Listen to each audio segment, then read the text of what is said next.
very important time for us as Moroccans and as young people. Growing demographic, growing country, and first of all, I would like to ask you if you know who this guy is. If you do, please raise your hand. Is that what he does?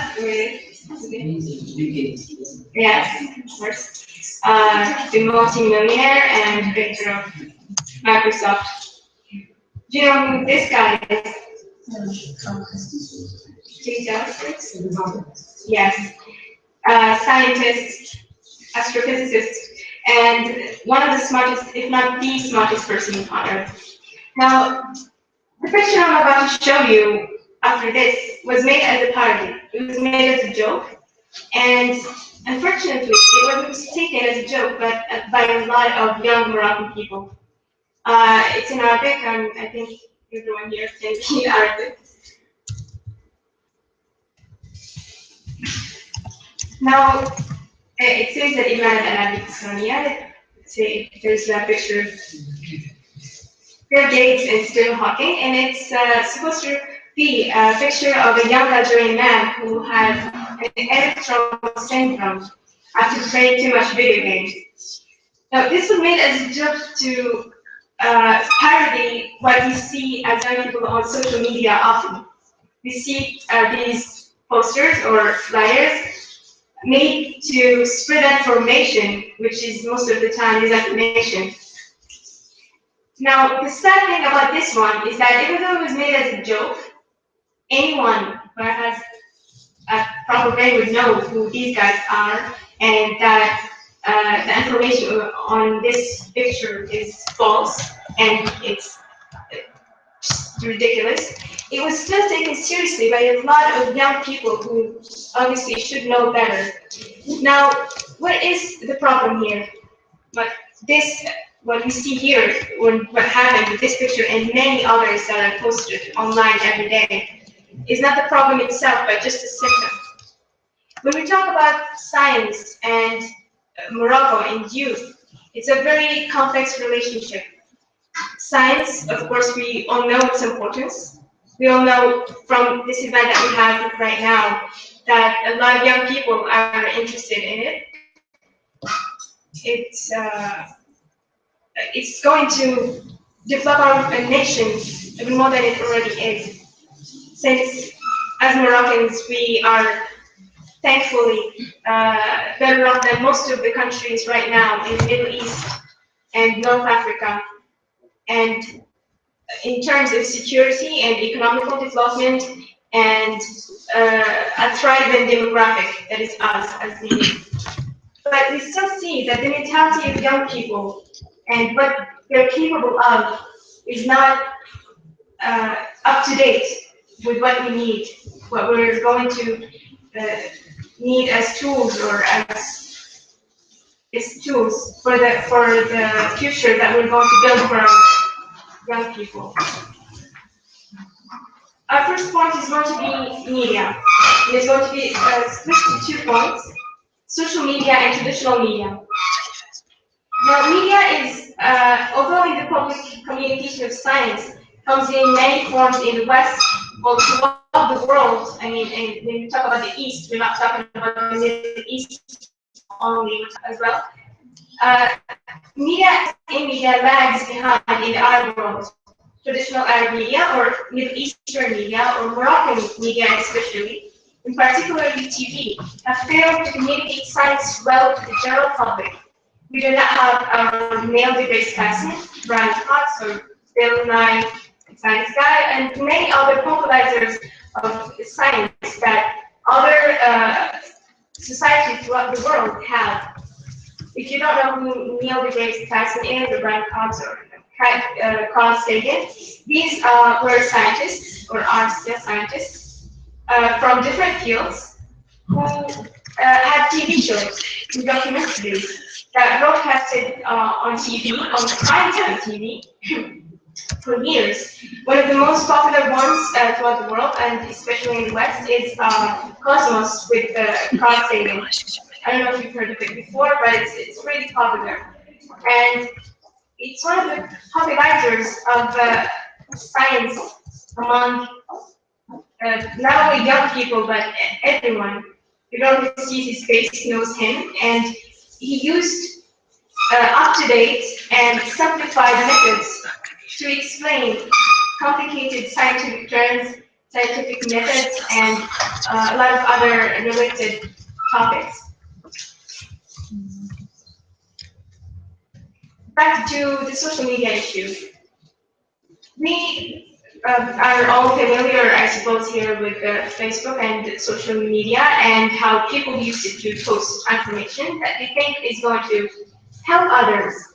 We've all seen that one picture that says something and share this to inform your other friends. And now the problem is, the first problem with this is that there's misinformation. First of all, most of the content of the pictures or the posts isn't confirmed.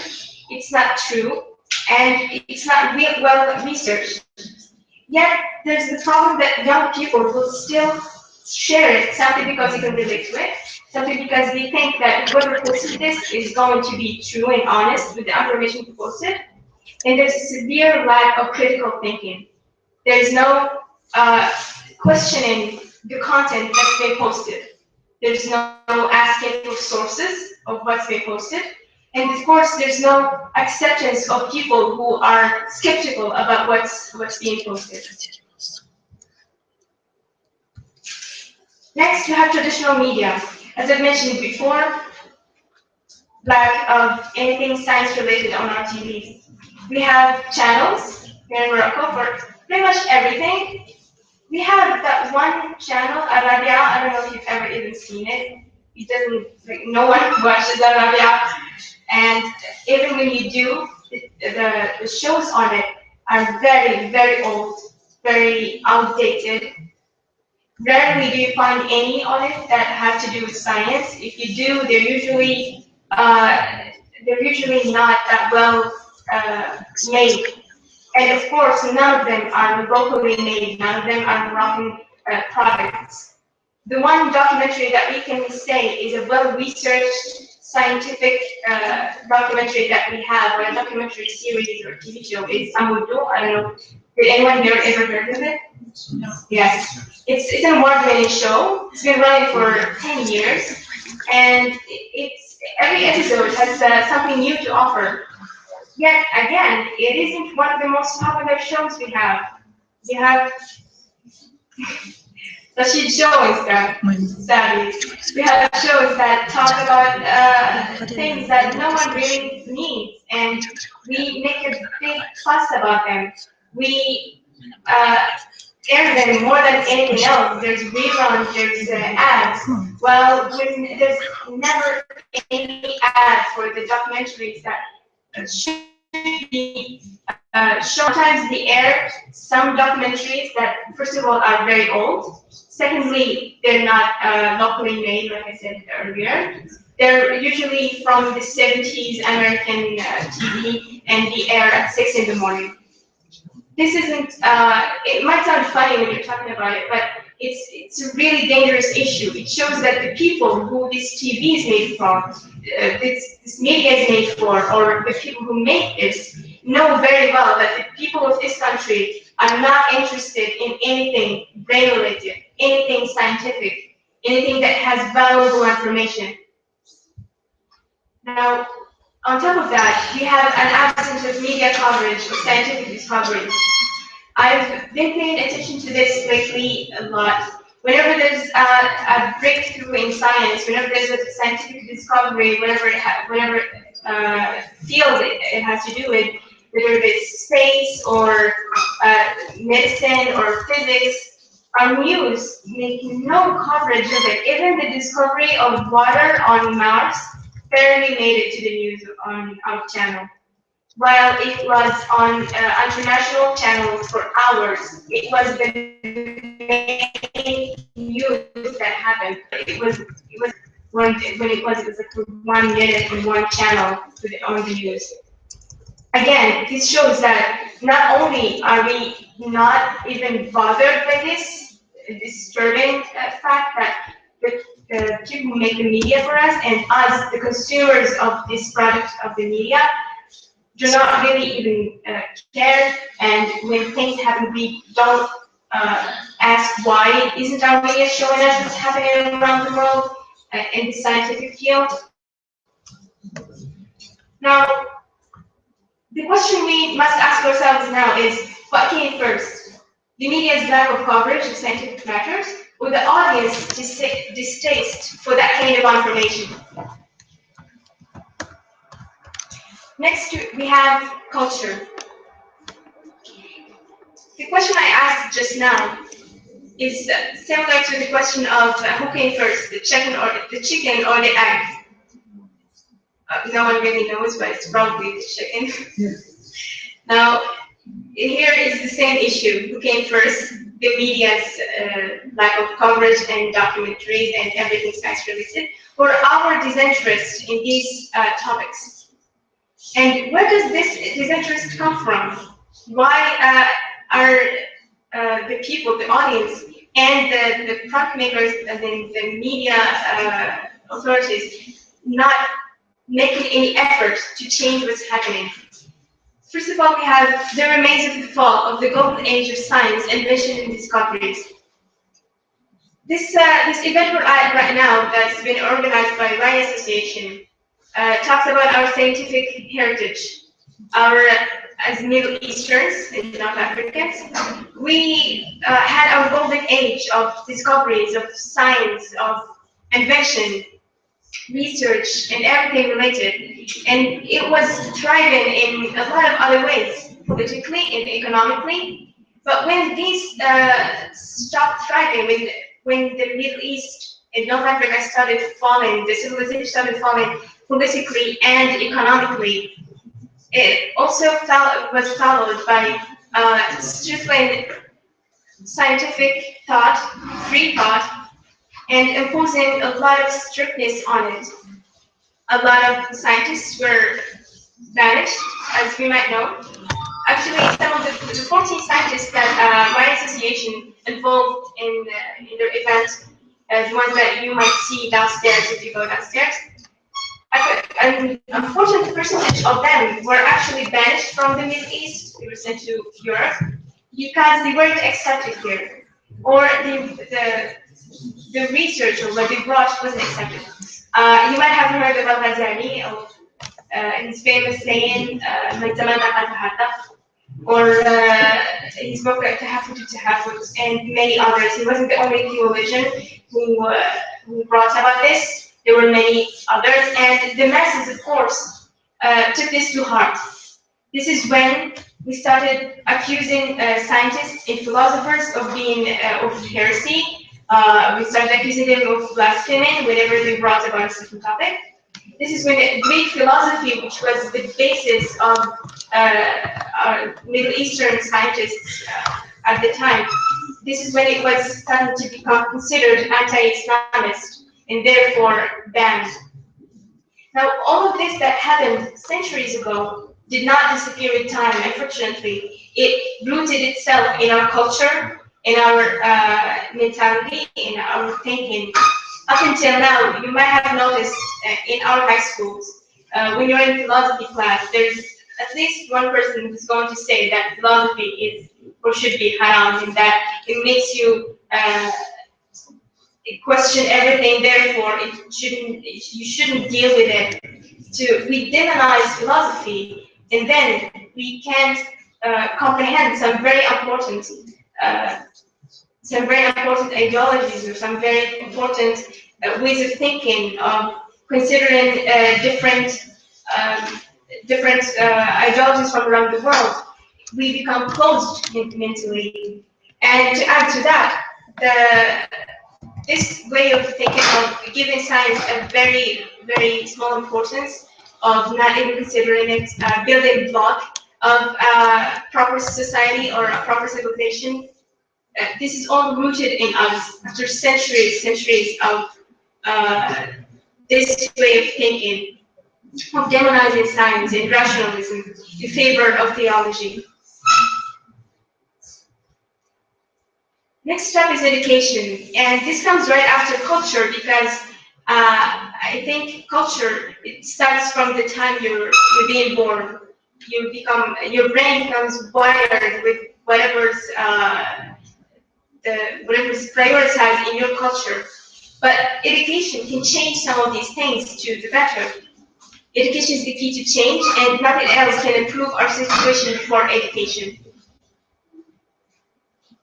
Now, the problems that we have in relation to this issue in education is the deficiency in facilities and materials for school laboratories. This, of course, has been talked about before in terms of how our schools, most of them public schools, don't have the material they need for a proper laboratory, for proper physics and science and chemistry classes. A lot of the times when we had these classes, the teacher would have to apologize for not having the proper material to do an experiment that we needed in order to understand the lesson, and we would end up just memorizing whatever is written. And we never could do the technical stuff. There's also, you might have heard before of science fairs. A lot of other schools throughout the world, and I will think that every school holds, where compete against each other to create something, invent something, understand, where they explain something science related, and then they grade it, and one of them or three win. And it's students to try to understand that they're studying more, to take science seriously, and to get their hands on material. Of course, we didn't have this in until where schools now get together and create things and display them for each other. It's an animal thing now, but it's still not very familiar among the children. It's not rooted in our educational system yet. There's also a lack of financial support and funding for scholars and researchers. This is again a problem that everyone in the Middle East faces. This is why we have brain drain, because when you want to do research on a specific topic, or maybe you have an idea for something that you want to invent, you're going to need funding, you're going to need sponsors, and of course you're going to need the facilities where you're going to work. You're going to need the people to work with, and we have a severe lack of these here. Unless you're already rich, and this is how people end up looking for grants and study abroad. But that's where people will pay you to invent something instead of wait for you to invent it and just take it from you, as we've seen happen here in the recent months. Again, this has been seeing some change lately.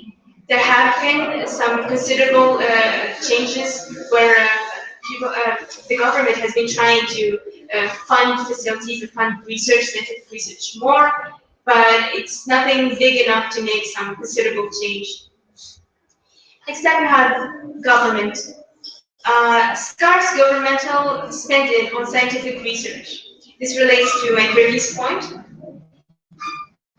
I'm going to show you a table of our spending, and in comparison to other countries in the Middle East, and in comparison to the #1 country in the world that spends on scientific research. As you see, the one in the first round is the United States.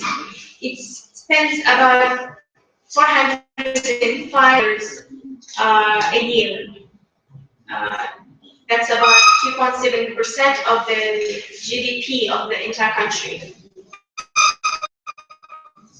The #1 country to spend in the Middle Eastern, $11 billion, followed by Turkey, Pakistan, Saudi Arabia, Egypt, and then Morocco, which happens to be the last in Middle Eastern countries somehow. We're in the 47th rank on a global scale. We spend about $0.76 billion, that's $760 million a year, which is 0.6% of our annual GDP. That's tiny compared to, for example, the United States. And we're not going to compare here, obviously, very different countries, but I think a note that I'd like to make here is that Israel, which is considered now a second, almost first world country, and it's only existed for like 2 decades, has the expenditure on research and development that all the other countries of the Middle East have together. If you put together what every country in the Middle East spends on science, it really would not even reach what Israel alone, a tiny piece of stolen land, spends on scientific research a year. Of course, this isn't just embarrassing, it's just sad, because this isn't how it should be. It shows, again, our priorities. Where does the money we make every year go if it doesn't go to the most important thing we have, which is scientific research? Because why is it so important? Because it affects everything else. It affects our economy. It affects agriculture. It affects our society on a social level. It affects our education, life expectancy. It affects our living standards in general. Yet it's 0.6%. Next point is the maltreatment of scientists and inventors. Of course, you might have all heard recently about what happened to the scientists who died. Yes, what happened to him isn't just sad, but it's a red flag of how we treat our scientists and therefore how we see inventors and researchers. Instead of having the biggest priority among everyone, they're reduced to prisoners and to dead people since he's dead.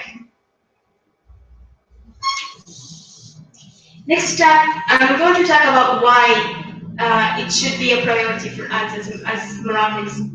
What we're seeing now is a very recent study that's been done by the Foreign Affairs Bureau in the United Kingdom.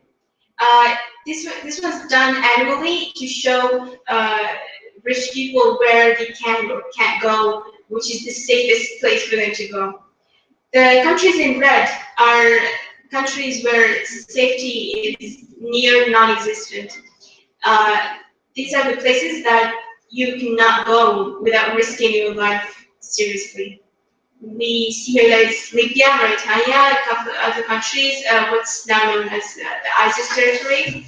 Countries in yellow are countries where you could go, but there's considerable danger. These are countries that nowadays are being avoided by investors, avoided by companies, multinational companies, and of course avoided by tourists.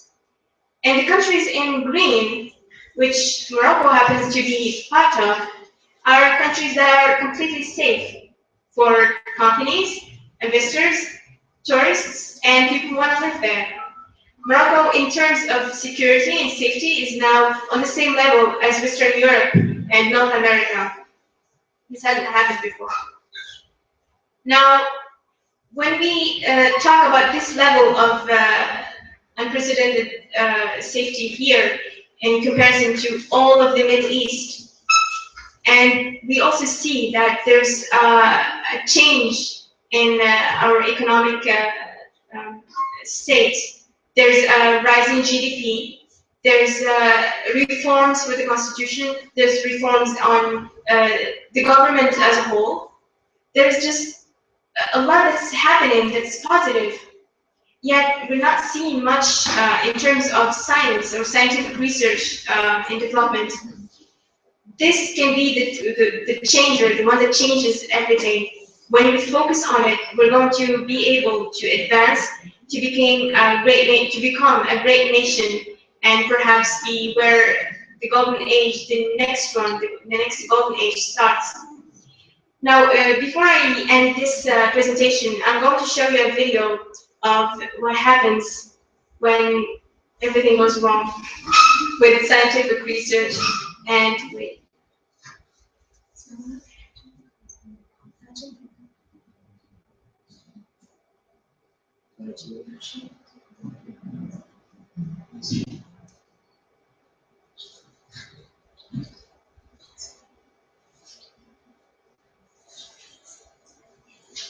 We are going to have to watch this and focus only on the subtitles because the voice doesn't seem to be working with this.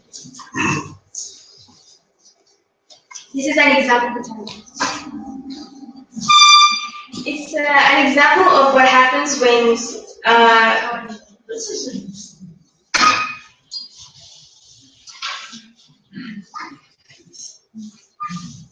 sorry. This is what happens when you don't spend enough on scientific research. You don't focus on changing the mentality of the people. You don't focus on hardwiring your nation's youth into having critical minds or scientific thinking. And on top of that, you spend on the army more than you spend on scientific research.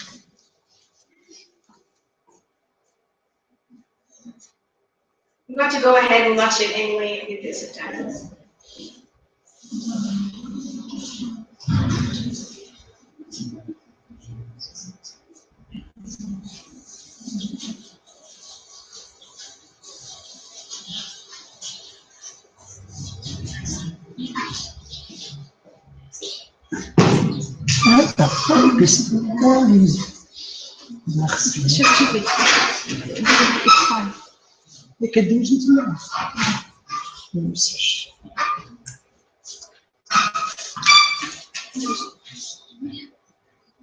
تقدري توقفي ممكن توقفي جي نخدم لك هنا معليش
We're going to pause here now. He compared eggs. I don't know if you've heard of this when it first happened or not, but what happened is that this man was hired.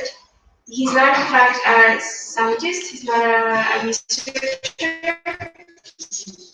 He's not who just up the streets and this, and then there was this whole media propaganda about curing AIDS using kebab skewers. And this, of course, attracted a lot of media attention throughout the world.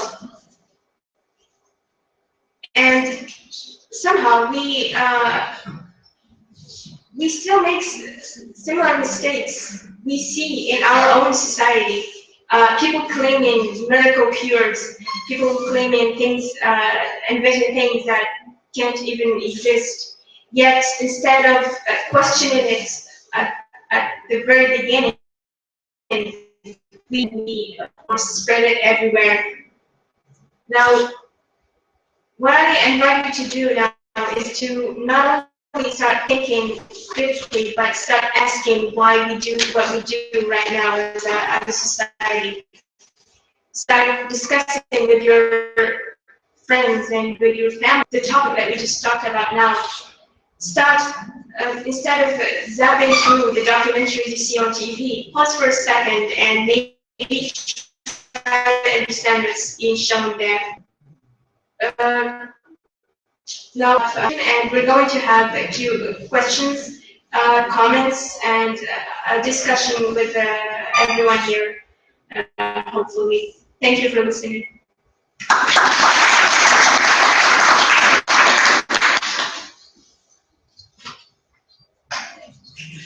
Yes, go ahead. First of all, I would praise your efforts in exhibiting the components of this presentation. It's actually could be, or it is related actually, through a political dimension.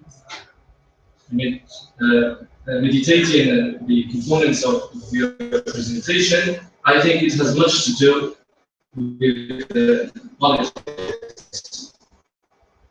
So, instead of the term, it's macro. We should have a macro idea about post-colonialism. That is, we are living the consequences and the results generated by imperialism as well. So we should not, for instance, deny this aspect and this dimension. May I ask you how imperialism affects our spending?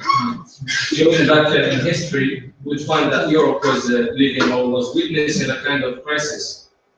Okay, so in order, for instance, to serve its surplus production, it needs something. It needs a consumer.